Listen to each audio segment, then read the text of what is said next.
সবাই একটা জিনিস জানতে চেয়েছেন যে মাওলানা দেলোয়ার হোসেন সাঈদী সাহেবের মৃত্যু কি আসলে স্বাভাবিকভাবে হয়েছে, নাকি আসলে সেখানে কোনো পন্থায় তাকে মেরে ফেলা হয়েছে, বা ডাক্তারদের কোনো রকম পরিকল্পনা ষড়যন্ত্র সাজিশ ছিল। তো গতকাল রাতে আমার বিভাগের চেয়ারম্যান সাহেব চৌধুরী মেশকাত আহমেদ সাহেব আমাকে টেলিফোনে জানান যে জনাব দেলোয়ার হোসেন সাঈদী সাহেব আসছেন হার্ট অ্যাটাক নিয়ে। আসসালামু আলাইকুম সুপ্রিয় দর্শক বন্ধুরা, আল্লামা দেলোয়ার হোসেন সাঈদী মৃত্যুবরণ করেছেন সেটা পুরো বিশ্ববাসী জেনে গিয়েছে, কিন্তু আল্লামা দেলোয়ার হোসেন সাঈদী মৃত্যুবরণ কীভাবে করেছেন সেই সকল বিষয়গুলোকে কেন্দ্র করে এবার বেশ কিছু প্রশ্ন জেগে উঠেছে। দর্শক বন্ধুরা, তাহলে কি আল্লামা দেলোয়ার হোসেন সাঈদী হার্ট অ্যাটাকে মৃত্যুবরণ করেছেন নাকি অন্য কিছু? আর সেই সকল বিষয়গুলোকে কেন্দ্র করে আপনাদের মাঝে অত্যন্ত চমৎকার কিছু তথ্য তুলে ধরব, এবং সেই সাথে সেই সকল বিষয়গুলোকে কেন্দ্র করে আল্লামা দেলোয়ার হোসেন সাঈদীর ডাক্তার কি বলেছে। তো দর্শক বন্ধুরা, সেই সকল বিষয়গুলোকে কেন্দ্র করে এখন সারা দেশে ব্যাপক আলোচনা এবং সমালোচনার জন্ম দিয়েছে। তাকে কিভাবে কারাগারে নির্যাতন করা হয়েছে এবং সেই সাথে হাসপাতালে নেওয়ার পর তার পরিস্থিতি কী হয়েছিল। তো দর্শক বন্ধুরা, সেই সকল বিষয়গুলোকে কেন্দ্র করে নাইম দক্ষিণ কোরিয়া থেকে অত্যন্ত চমৎকার কিছু তথ্য তুলে ধরেছেন এবং তিনি সেই সকল বিষয়গুলো বিশ্লেষণ করেছেন। তাহলে কি হার্ট অ্যাটাকে মৃত্যুবরণ করা হয়নি আল্লামা দেলোয়ার হোসেন সাঈদীর? তো দর্শক বন্ধুরা, চলুন আমরা সেই সকল বিষয়গুলো পরিপূর্ণ জেনে নেই। অবশ্যই ধৈর্য সহকারে পুরো ভিডিওটি দেখবেন, তাহলে এই সকল বিষয়গুলো পরিপূর্ণ বুঝতে পারবেন। হাজার হাজার কমেন্ট। সবাই একটা জিনিস জানতে চেয়েছেন যে মাওলানা দেলোয়ার হোসেন সাঈদী সাহেবের মৃত্যু কি আসলে স্বাভাবিকভাবে হয়েছে, নাকি আসলে সেখানে কোনো পন্থায় তাকে মেরে ফেলা হয়েছে, বা ডাক্তারদের কোনো রকম পরিকল্পনা ষড়যন্ত্র সাজিশ ছিল। তো আমি আমার জায়গা থেকে আপনাদেরকে পুরো একটা ঘটনা, যতটুকু আমার কাছে তথ্য আছে সেটা জানাবো, বাট প্রথমে একটা দোয়া করে দেই আপনাদের মন শান্তির জন্য। ধরেন, মাওলানা দেলোয়ার হোসেন সাঈদীর মৃত্যুতে যদি কোনো ডাক্তার বা কোনো ব্যক্তির হাত থাকে, আল্লাহ ওনারে যেমনি দুনিয়া থেকে বিদায় করছে, ওই সকল ডাক্তার বা ওই সকল ব্যক্তিদেরকে তাদের 14 গোষ্ঠীরও যেন একই পন্থায় দুনিয়ার জমিন থেকে বিদায় করে, যদি তাকে কোনো না কোনোভাবে ধরেন ষড়যন্ত্রমূলকভাবে অথবা কোনো অপকৌশলে হত্যা করা হয়ে থাকে। এখন মাওলানা দেলোয়ার হোসেন সাঈদী সাহেবের মৃত্যু আসলে কিভাবে হয়েছে, এই নিয়ে আমাদের গণমাধ্যমগুলোতে যে তথ্য আছে, তারপর হচ্ছে যে বিভিন্ন চ্যানেলে বিভিন্ন রকম যে বক্তব্য আছে, আসলে কোনটা সত্য। এখন আমরা আমাদের যেই কী বলা হয় যে বঙ্গবন্ধু শেখ মুজিব মেডিকেল কলেজের যিনি পরিচালক আছেন, brigadier general doctor Mohammad Rezaur Rahman, ওনার বক্তব্য, এমনকি আমাদের সাঈদী হুজুরের যিনি দেখভাল করছিলেন যে ডাক্তার আছেন মোস্তফা জামান সাহেব, যিনি আপনার কার্ডিওলজি বিভাগের অধ্যাপক এবং কি বিভাগীয় প্রধান, তাদের যে বক্তব্য সেটাকে যদি আমরা কোট করি, তাহলে দেখা যাচ্ছে যে আজকে আপনার কিছুক্ষণ আগে সন্ধ্যার সময় বা রাতে আমরা যদি ধরি, তিনি আসলে চিকিৎসাধীন অবস্থায় মারা গিয়েছেন। তিনি স্বাভাবিক মৃত্যুবরণ করেছেন, তবে স্বাভাবিক মৃত্যুর একটা সিমটম বা উসিলা হচ্ছে হার্ট অ্যাটাক।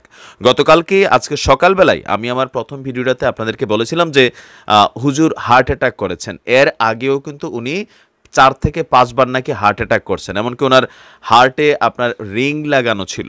তো এগুলা মানে কি বলা হয় যে তার গ্রেপ্তারের আগেই অনেক ঘটনা ছিল, হার্ট অ্যাটাক বা হার্টে রিং পরানো ছিল।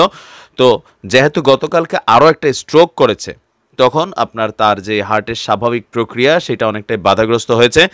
আর আমরা দেখেছিলাম যে আমাদের যিনি কি বলা যে হুজুরের যিনি চিকিৎসাতে দায়িত্বশীল ছিলেন, তিনি বলছিলেন যে ওনার বিষয়টাকে অবজার্ভ করা হচ্ছে, পরিস্থিতি মোটামুটি আশঙ্কাজনকই ছিল সকাল থেকেই, যে রিং পরানো যাবে কি না। কারণ হার্টে যখন রিং পরাতে হয় তখন রুগীর শারীরিক কন্ডিশন একটা লেভেলে থাকা লাগে, তো সেই লেভেলটাকে আসলে অবজারভেশন করা হচ্ছিল। কিন্তু আসলে কেউই ভাবতে পারি নাই আমরা যে হঠাৎ করেই তিনি আসলে এভাবে আচমকা দুনিয়ার জমিন ছেড়ে চলে যাবেন।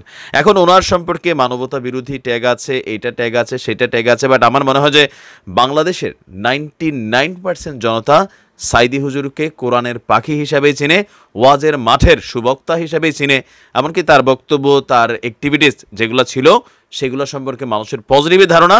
তবে আমাদের আদালত কর্তৃক 1971 সালে মানবতা বিরোধী অপরাধের যে অভিযোগ আনা হয়েছিল, যে দেলু শিকদার নামক যে ব্যক্তির সম্পর্কে বক্তব্য ছিল, তো সেইখানেও কন্ট্রোভার্সি আছে, আপনার এখন পর্যন্ত আছে। অনেকেই বলছিলেন যে তিনি সেই ব্যক্তি না, কিন্তু আদালতের কাছে প্রমাণ সাপেক্ষে তিনিই সেই ব্যক্তি হিসেবে চিহ্নিত হয়েছেন, যার কারণে আমৃত্যু উনি কারাদণ্ড পাইতেন। এখন বিষয়টা যেহেতু আমৃত্যু ছিল, তো কোথাও না কোথাও কারাগারে হয়তো তার কষ্ট হচ্ছিল, কোথাও না কোথাও, অথবা তিনি ভালো ছিলেন, আল্লাহ মালুম। তো আল্লাহর কাছে প্রিয় হয়ে গেছে, আল্লাহর ডাকে তিনি সাড়া দিয়ে দুনিয়ার জমিন ছেড়ে চলে গেছেন। এখন হুজুরের মৃত্যু আমাদের হাসপাতাল কর্তৃপক্ষ, মেডিকেল সার্টিফিকেট, গণমাধ্যম সব জায়গা থেকে বলা হয়েছে যে হার্ট অ্যাটাকে মৃত্যু হয়েছে। এখন বিষয়টা হচ্ছে কি, যে আস্থার সংকট। এখন প্রকৃতপক্ষে তিনি যেহেতু হার্টের রোগী ছিলেন, স্বাভাবিকভাবেই তার মৃত্যু হবে, এটাই স্বাভাবিক। আর আস্থার সংকটটা কেন বললাম, যে আমাদের মধ্যে হয় কি যে মানে যারা বিশ্বাস হয় না তার কোনো কিছুই বিশ্বাস হয় না। যেহেতু তিনি কি বলা হয় যে ৭১-এর মানবতা বিরোধী অপরাধের অভিযোগে অভিযুক্ত বা সরকারের অনেকটা রোষানলে থাকা ব্যক্তি, তো সেই কারণে অনেকেরই ধারণা যে হুজুরের মনে মাইরা ফেলছে। দেখেন ওনার যে সিচুয়েশন, এই সিচুয়েশনে এই মুহূর্তে আমার যতটুকু প্রেডিকশন আর কি, যে নির্বাচনের আগে এই ধরনের কোনো ঘটনা কল্পনাতেও কেউ আনবে না। আর আনলে সেটা বহুত আগে হয়তো ওনার মৃত্যুদণ্ডাদেশ স্থগিত করে অ্যাপিলার ডিভিশনে নিয়ে ওনাকে আমৃত্যু কারাদণ্ড দেওয়া হতো না, কারণ তখন অনেক বড় বড় জামাতের যারা নেতা ছিল তাদেরকে কিন্তু ফাঁসি দেওয়া হয়েছে, এমনকি সব কিছু কন্ট্রোলেই ছিল। তখন চাইলে হুজুরকেও ফাঁসি দিয়া কন্ট্রোল করে ফেলতে পারতো। তো যেহেতু তিনি সেই সময় ক্ষমা পেয়েছিলেন, তো এখন ন্যাচারালি ডাক্তারের সার্টিফিকেট অনুযায়ী বা সকল কিছু সিমটম বলছে একজন ব্যক্তি এতবার হার্ট অ্যাটাক করলে আপনার স্বাভাবিকভাবেই তার মৃত্যু হবে। আর ওই যে আপনাদের যে সন্দেহ, প্রথমে দোয়া করে দিলাম, কারণ গায়েবের মালিক আল্লাহ পাক ভালো জানেন। আমরা হয়তো দূর থেকে শুনি, গণমাধ্যমের বরাতে শুনি, ডাক্তারদের বরাতে শুনি। যদি ওনার সাথে কোনো ঘটনা হয়ে থাকে, প্রত্যেকটা ব্যক্তি যারা এগুলোর সাথে সংশ্লিষ্ট তারা এবং তাদের ১৪ গোষ্ঠীর সাথে ইনশাল্লাহ এমন কিছুই ঘটবে, এটাই আমাদের দোয়া। আর যদি এরকম কিছু না ঘটে, যেটা ডাক্তারদের বক্তব্য অনুযায়ী, সেই ক্ষেত্রে স্বাভাবিক মৃত্যু হয়েছে, আমরা হুজুরের জন্য দোয়া করতে পারি, আল্লাহ যেন তার। আমার বিভাগের চেয়ারম্যান সাহেব চৌধুরী মেশকাত আহমেদ সাহেব আমাকে টেলিফোনে জানান যে জনাব দেলোয়ার হোসেন সাইদি সাহেব আসছেন হার্ট অ্যাটাক নিয়ে, হয়তো ইমার্জেন্সি স্টেন্টিং করতে হবে, অর্থাৎ আমরা যেটিকে মেডিকেল পরিভাষায় বলি প্রাইমারি পিসিআই, হার্ট অ্যাটাকের একটি আধুনিকতম চিকিৎসা।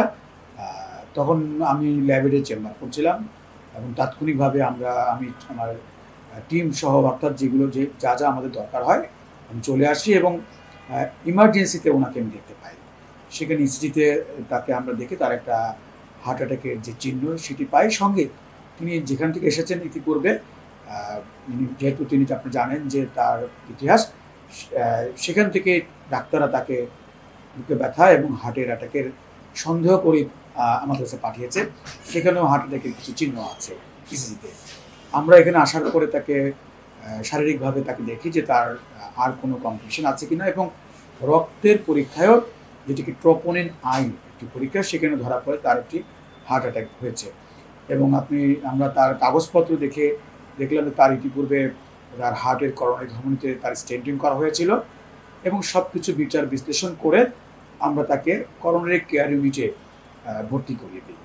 এবং সেখানে আমরা তাকে প্রাইমারি পিসিআই না করে আমাদের মনে হলো যে মেডিকেল গাইডলাইন অনুযায়ী তাকে এখন কনজারভেটিভ ম্যানেজমেন্ট, অর্থাৎ ওষুধের চিকিৎসার মাধ্যমে, নাভির গোড়া ইঞ্জেকশনের চিকিৎসার মাধ্যমে আমরা যেটি দিয়ে থাকি, অন্যান্য রোগীকে যেভাবে আমরা দিয়ে থাকি চিকিৎসা, এই রোগীর ক্ষেত্রেও কিন্তু আমরা সব কিছু বিবেচনা করেই আমরা একই চিকিৎসা দিচ্ছি, চিকিৎসা ক্ষেত্রের আন্তর্জাতিক মানদণ্ড বজায় রেখে। এবং তার চিকিৎসা চলছে। আমরা তার রাতের বেলাও দেখেছি তিনি আগের চেয়ে একটু ভালো আছেন এখন, এবং আজকে সকালেও তাকে দেখেছি আমরা, তিনি আগের চেয়ে একটু সুস্থ আছেন। কিন্তু যেহেতু তো দর্শক বন্ধুরা, আপনারা হয়তো এই পুরো ভিডিওটি দেখে এবং এই সকল কথাগুলো শুনে অবশ্যই বুঝতে পেরেছেন, অবশেষে আল্লামা দেলোয়ার হোসেন সাইদির মৃত্যুকে কেন্দ্র করে বেশ কিছু প্রশ্ন জেগে উঠেছে, এবং সেই সাথে আল্লামা দেলোয়ার হোসেন সাইদির মৃত্যুকে কেন্দ্র করে এখন পুরো বিশ্ববাসী কেঁদেছে। তো দর্শক বন্ধুরা, আসলে আল্লামা দেলোয়ার হোসেন সাইদির এমন মৃত্যুকে কেন্দ্র করে এবার পুরো দেশ নয়, পুরো বিশ্ব জেগে উঠেছে।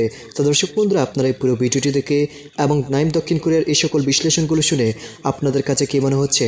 তাহলে কি আল্লামা দেলোয়ার হোসেন সাইদিকে পরিকল্পিতভাবে মারা হয়েছে?